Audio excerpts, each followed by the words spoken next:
नमस्कार। पहला दगड़ियों में पंकज रौतेला। आप देख रहे हैं उत्तराखंड न्यूज। उत्तराखंड में अंकिता भंडारी केस में नए तथ्य सामने आने के बाद लगातार सीबीआई जांच की मांग उठी और सीबीआई जांच की मांग के बाद सरकार ने साफ कर दिया कि संस्तुति करते हैं, सीबीआई जांच होगी इस पूरे मामले की। लेकिन दोस्तों, इस पूरे घटनाक्रम में दो मोड़ ऐसे आए जहां पर मामला ठंडा पड़ता दिखा या फिर भटकता दिखा या भटकाते लोग दिखे। वो मैं नहीं कह रहा हूं, वो आप सोशल मीडिया के जरिए तमाम लोगों की जो कमेंट्स हैं, तमाम लोगों के जो अपने विचार हैं जो रख रहे हैं इनको लेकर, वो आपने सुने होंगे। इन सब में अभी हाल ही में आपने देखा होगा एक भगवाधारी बाबा संत इस पूरे प्रकरण में एंटर होते हैं, उनकी एंट्री होती है दर्शन भारती की, जो उर्मिला सनावर को दिल्ली से देहरादून तक ले जाते हैं बंद। और वहां जाकर झट से, जहां एक तरफ उर्मिला सनावर एसआईटी की जांच का सामना कर रही होती है, बाहर दर्शन भारती क्या करते हैं, प्रेस कॉन्फ्रेंस कर देते हैं, प्रेस को बता देते हैं कि उर्मिला जेल जाएंगी, जेल जाएंगी उर्मिला। यानी कि उर्मिला सनावर कह रही थी कि दर्शन भारती के नेतृत्व में वो उनके संरक्षण में अपने आप को महफूज मान रही हैं और साक्ष्य जो उसके पास है वो बचे रहेंगे और वो संरक्षण देंगे।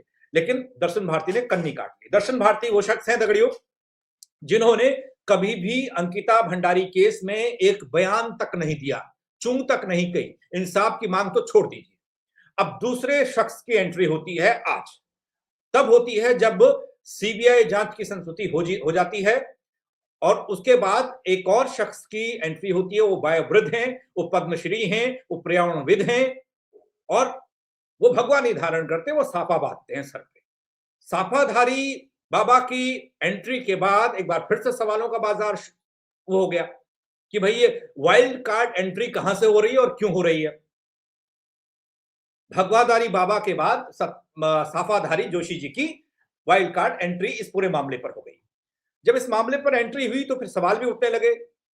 अब पर्यावरणविद अपने जोशी जी को कैसे मृत आत्मा अंकिता भंडारी की चिंता हो गई, आज तक एक शब्द जोशी जी ने भी नहीं बोला। वो सम्मानित व्यक्ति हैं, उन्होंने पर्यावरण के लिए लड़ाई लड़ी है, हम उनका सम्मान करते हैं। लेकिन अंकिता भंडारी केस में अंकिता के न्याय को लेकर एक शब्द कहीं पर आपने सुना हो तो बताइएगा। दूसरा, ये अनिल जोशी की नींद तब टूटी 2022 से लेकर अब तक 26 हो गया, अब तक नहीं टूटी थी, तब टूटी जब सीबीआई जांच की संस्तुति कर दी सरकार ने। लेकिन उससे इतर जब सवाल ये है कि भाई पहले दर्शन भारती, अब ये अनिल जोशी, ये क्या वीआईपी से पर्दा उठवा पाएंगे ऐसे में? क्योंकि अचानक से जिन अनिल जोशी का मैं जिक्र कर रहा हूं, इनसे मेरी फोन पर भी बातचीत हुई, उन्होंने कहा कहीं पर है, बातचीत नहीं कर सकते हैं या उस तरीके से बात नहीं कर सकते, लेकिन अचानक से सिर पर साफा पहनकर वीआईपी के खिलाफ मुकदमा दर्ज कराने के लिए सीधे पहुंच जाते हैं डीजीपी के पास और डीजीपी और गृह विभाग को लिखित में शिकायत देते हैं। शिकायत के बाद कार्रवाई भी शुरू हो जाती है। घटना के 4 साल बाद दगड़ियों अनिल जोशी की वाइल्ड कार्ड एंट्री पर तमाम तरह के सवाल उठ रहे हैं। जब हम इन सवालों के जवाब खोजने के लिए निकलते हैं तो हमें क्या जवाब मिलने चाहिए? बल वो जवाब कैसे मिलेंगे, कौन देगा? वो जवाब देंगे अनिल जोशी साहब, जो पर्यावरणविद हैं, पद्मश्री हैं। क्या कह रहे हैं अनिल जोशी? अनिल जोशी सही सुनते हैं।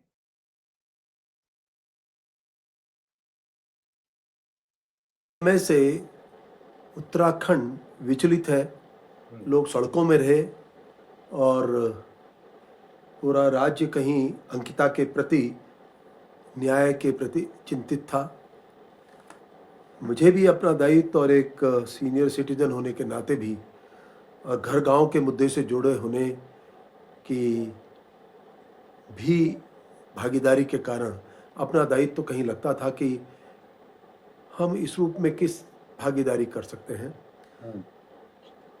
एक प्रतीक्षा थी कि कहीं कुछ ऐसे कदम उठ जाएंगे कि जिससे जन भावनाओं का सम्मान होते हुए और अंकिता को न्याय मिलेगा।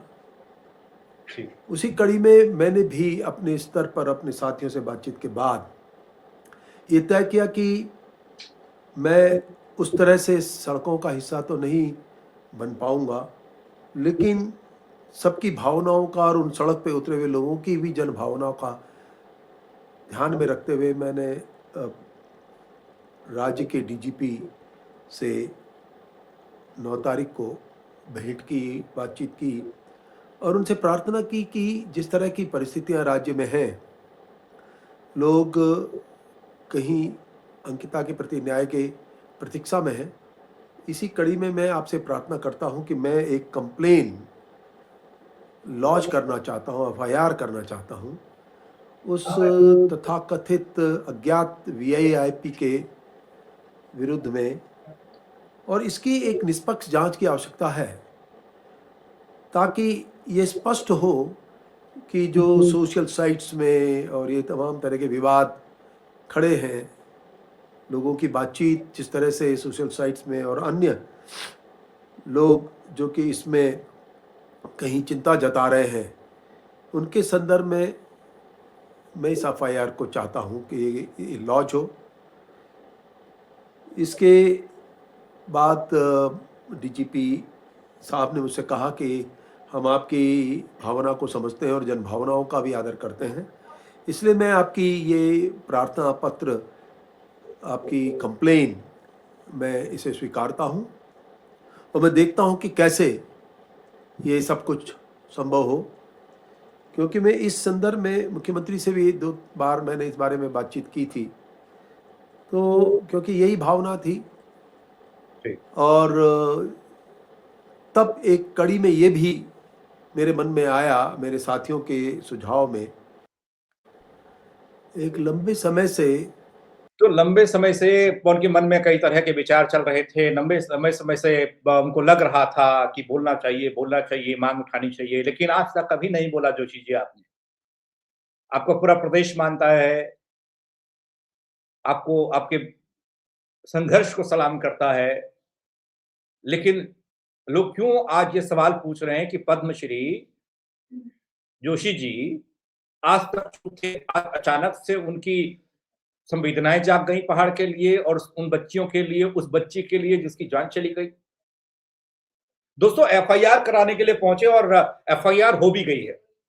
इस मामले में एफआईआर हो गई सीबीआई जांच की संस्तुति के बाद और इसी एफआईआर से शायद आगे को कार्रवाई शुरू होगी, जिसमें एफआईआर में उन तमाम धाराओं का जिक्र किया गया है, साक्ष्य मिटाने वाली धाराएं लगाई गई, संरक्षण देने वाली धाराएं लगाई गई, सबूत मिटाने वाली धाराएं लगाई गई। वो सब धाराएं इसमें हैं वाले इस एफआईआर में।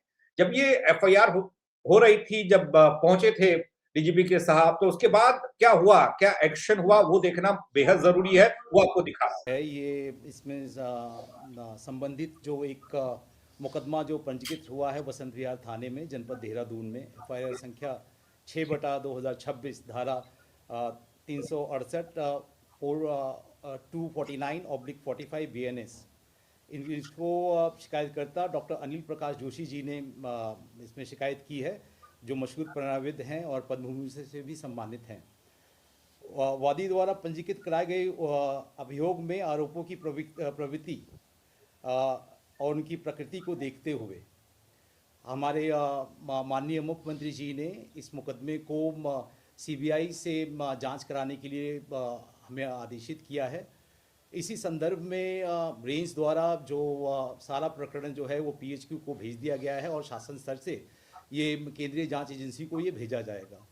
आप सबके माध्यम से ये हम अवगत कराना चाहते हैं कि पूरा पुलिस प्रशासन और हमारा शासन इस प्रक्रिया को लेकर बहुत गंभीर है और जिस तरीके से जो एक असमंजसी स्थिति जो समाज में उत्पन्न हुई थी, इसको देखते हुए हमारे माननीय मुख्यमंत्री जी ने स्वयं बहन अंकिता के माता पिता से बात की और उनकी संवेदनशीलता थी कि उनको सुनने के बाद में बहन अंकिता के माता पिता के जो विचार थे उनको सुना और उनकी जो मांग थी उनको मानते हुए तुरंत सीबीआई को ये प्रकरण जो है वो देने का ये फैसला किया गया। अब सभी जब अवगत हैं कि ये प्रकरण में पुलिस द्वारा बिल्कुल फास्ट ट्रैक मोड में जितने भी आरोपी थे उनको तत्काल गिरफ्तार करके उनको जेल भेजा गया।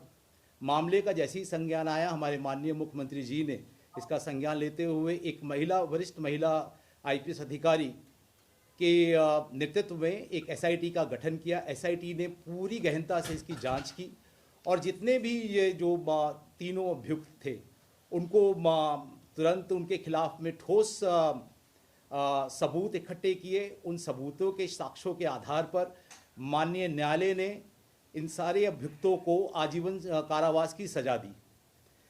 तो ये जो पुलिस प्रशासन और जो हमारा शासन का जो ध्येय है कि बहन अंकिता को जो न्याय मिलना चाहिए, उस ध्येय की हमने पूर्ति की। लेकिन विगत कुछ दिनों में कुछ ऐसे प्रकरण और कुछ एक इंटरेस्टेड पार्टीज़ जो कि नहीं चाहते थे कि इसका जो इसमें कुछ अलग से कोई तथ्य लाए गए, उसी तथ्य को ध्यान में रखते हुए ताकि पूरी पारदर्शिता से इसकी पूरी विवेचना हो, तो शासन द्वारा हमें आदेशित किया गया कि इस प्रकरण को सीबीआई हेतु हम इसको प्रेषित करें, जो कि हमारे रेंज कार्यालय द्वारा जो है वो पीएचक्यू को भेजा गया और शासन स्तर से इसको आगे भेजा जाएगा। मैं समस्त जनमानस से ये अपील करता हूँ कि अभी तक जितने भी हमने इसमें कार्रवाई की है, पुलिस प्रशासन ने बिल्कुल निष्पक्ष ढंग से और पूरे साक्ष्यों के आधार पर हमने अभियुक्तों को जेल भेजा। और ये आप भी भली भांति अवगत होंगे कि उन अभियुक्तों को एक भी दिन वो बेल पे वो बाहर नहीं आए। तो ये परिलक्षित करता है कि पूरी जो हमारी जो शासन और पुलिस व्यवस्था है, इस प्रकरण में उचित न्याय हमने पहले दिलाया है और जहां तक होगा हमने इसको पारदर्शी बनाने के लिए और भी इसको हम लोगों ने शासन के निर्देश पे हमने इसको सीबीआई के लिए इसको संस्तुति की है। तो ठीक है, सीबीआई जांच करेगी मामले की और वीआईपी के नाम से पर्दा उठेगा। अच्छी बात है, जांच पड़ताल होना और जो मांग जनता की थी उसे स्वीकार करना। लेकिन इन सबसे इतर मेरे 2 सवाल हैं। वो 2 सवाल आपके लिए हैं दर्शकों, साथियों, जो आप लोग हमेशा देखते रहते, अपनी राय, बहुमूल्य राय भी देते हैं, कमेंट के जरिए बताते हैं, अब शेयर करके दूसरे को दिखाते हैं कि ये ऐसा कहता है या कर रहा है। इस पूरे मामले में पुलिस की कार्रवाई को आप लोग किस तरीके से देखते हैं, पुलिस की भूमिका को किस तरीके से देखते हैं? क्योंकि सीबीआई जांच की संस्तुति अलग बात है, लेकिन उससे पहले जब ये पूरा प्रकरण चला 14, 15, 20 दिन, तो जिसमें पूरा प्रदेश सुलग रहा था, उस कार्रवाई को कैसे देखते हैं? एक सवाल तो ये, आप कमेंट करके बताइएगा। दूसरा ये कि आप भगवाधारी दर्शन भारती की एंट्री को कैसे देखते हैं? क्यों वो आए, इतनी सी उनकी एंट्री और उसी में वो मामले को इधर-उधर रफा-दफा, जेल जाएंगे, ये करेंगे, कभी नहीं बोले अंकिता के न्याय को लेकर। और अब अनिल जोशी पद्म भूषण से नवाजे गए, हमारे पर्यावरणविद, वयोवृद्ध ये सज्जन ये आते हैं, तो 2022 से लेकर अब तक ये कहां थे, कितनी बार इन्होंने आवाज उठाई, आपको पता होगा तो आप कमेंट करके बताइएगा दगड़ियों। और अगर अब ये एफआईआर करने जा रहे हैं, इनके कहने पर एफआईआर हुई है, इनके पत्र पर, इनके शिकायती पत्र पर, प्रार्थना पत्र पर एफआईआर हुई है, तो वो भी बताइएगा वो क्यों हुई है, इसके पीछे क्या है। मेरे साथ जुड़ने के लिए आप सबका बहुत शुक्रिया दगड़ियों। जय उत्तराखंड।